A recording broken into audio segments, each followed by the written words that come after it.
YTBC, what's the deal? Now, that was a entertaining heavyweight fight. Chris Arreola and Travis Kaufmann. It was a good fight tonight. If you were to tell me that Chris Arreola was to land 57% of his power punches in a 12-round fight, I would think that he would knock the guy out, or at least sustain, or at least get a couple knockdowns, you know. But instead, he sustained a knockdown. He got knocked down in this fight in the third round. If you go by the rounds, I gave Chris Arreola round 1, 2, 5, 6, 10, 11. I thought there were some debatable rounds. Rounds 1, 9, and 12. I thought those were very debatable. Round 5, or no, yeah, round 4 and 5. Thought they were debatable rounds. One judge had it 114, 113. Another judge had it 114, 113 for Arreola. And then Kaufman had 114, 113. I had it 114, 113. Kaufman, I had the rounds even, but I gave Kaufman, well, he gets the extra point for round 3. But I had the rounds even 6-6. So my prediction was right. Chris Arreola. And even when I gave my prediction, I said that I was picking Chris Arreola, but I was barely picking him because I didn't know what to expect. I would like to see Chris Arreola back in there with the rematch against Fred Cassie.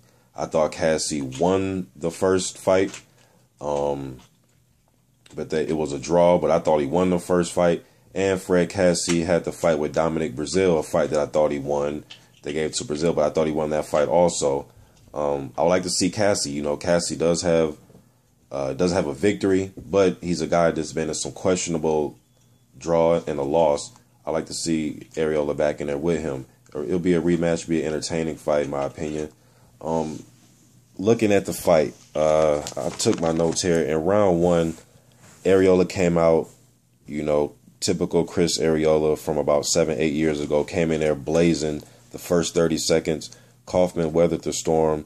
Then he started to control Arreola, but I gave Arreola that round. Second round, Kaufman came out in control, using his jab. He was stalking Arreola, then he was switching to southpaw. Arreola was throwing right hands when he was landing them. When he was hurting Kaufman, Kaufman just switched to southpaw. He would offset Arreola. And he had Arreola walking back.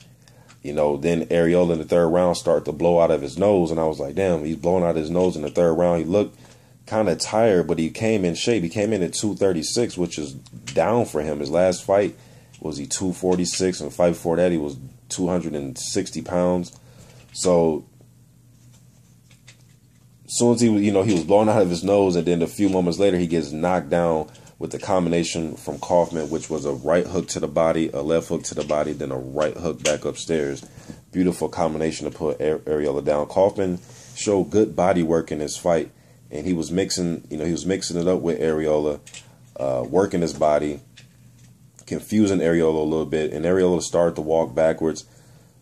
You know, sometimes in some of the rounds, he will walk back and use his jab and be accurate, with some power shots and countering.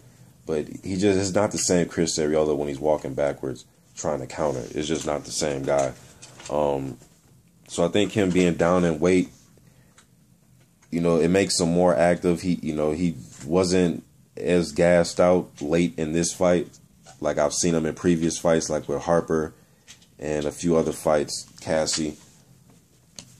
He was in great shape in this fight, but his power, it just looks like, I don't know, I still give him a puncher's chance. You see what he can do with a guy like Seth Mitchell. I still give Arreola a puncher's chance in today's crop of contenders, but I don't know, man. He's getting knocked down and hurt and buzzed by guys who I would think he has more power than, but his power is looking very mediocre nowadays. And then going down the stretch in this fight, Kaufman started to walk Arreola down.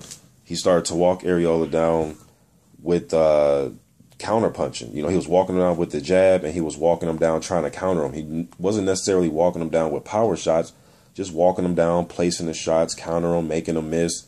Kept Arreola thinking, kept him on his back foot. Arreola started to stand his ground in rounds 10 and 11 where he was going backwards, but he would stand his ground and get off his shots. And then the 12th round was debatable. Arreola caught him with a nice hook, which I thought won him the round, and he was getting better of the work. And then, boom, Kaufmann hit him with a shot, hurt Arreola. I thought his glove touched the canvas. That sealed it for me for that 12th round, and I gave that round to Kaufmann. So I had Kaufmann winning 114, 113. Good, entertaining fight. I like to see Kaufmann again. I want to see somebody get in there with Joseph Parker. He's offered a lot of these guys a shot to come out to New Zealand. Guys have been turning it down. I did a video on that about all those guys turning down substantial offers to fight him. Kaufmann, I like to see how he does in there with Joseph Parker. Arreola, they said that Parker and his team said that they offered Arreola substantial money and he turned it down. So Arreola could be in there with Parker. He can be in there with Cassie. Put him in there. I'll watch him. YTBC. I'm out.